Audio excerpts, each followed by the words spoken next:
Trending online ang veteran comedian at TV host na si Joey De Leon simula pa kahapon.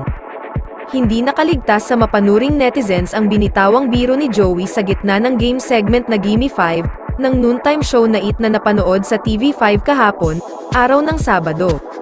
Sa round 1, ng nasabing segment ay kailangang magbigay ng contestant ng 5 bagay na isinasabit sa leeg. Makikitang nahihirapan ang contestant mag-isip ng isasagot at tanging necklace lang ang nabanggit nito hanggang sa tuluyang maubusan na siya ng oras. Marami ang tila nagulat sa suhestyon ni Joey na maaaring isama sa listahan ng mga pwedeng kasagutan. Bulalas ni Joey na may halong pagbibiro, para sa ilang netizens, foul at inappropriate ang binitawang salita ni Joey. Ayon sa mga pumuna, insensitive ang biro ni Joey.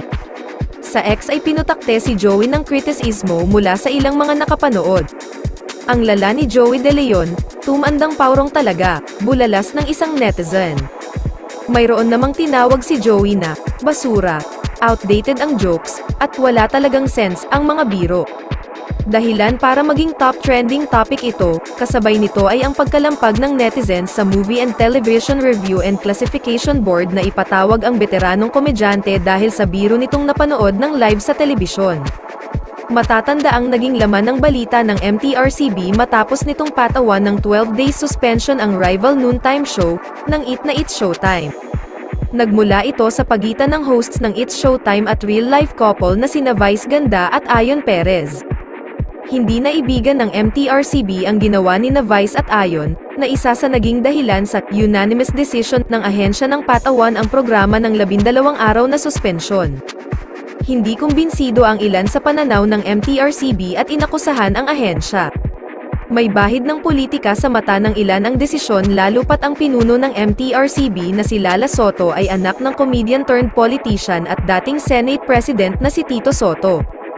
Co-host si Tito ng It, dahilan para isipin ng ilan na mainit ang mata ni Lala sa rival shows ng programa na kinabibilangan ng ama. Marami tuloy ang naghihintay kung gagawa rin ng aksyon ang MTRCB kaugnay sa issue ni Joey. Saad ng isang netizen sa X, It's Showtime got suspended for doing something completely normal, Joey De Leon, again, making problematic, insensitive jokes. May isa namang komento ang nagsabi, galaw-galaw Lala Soto palagi kang trending, Joey De Leon. Bulalas naman ng isa pang netizen, kapag talaga nanahimik pa itong si Lala Soto sa mga corny at walang kwentang patutsyada ni Joey De Leon, ewan ko na lang.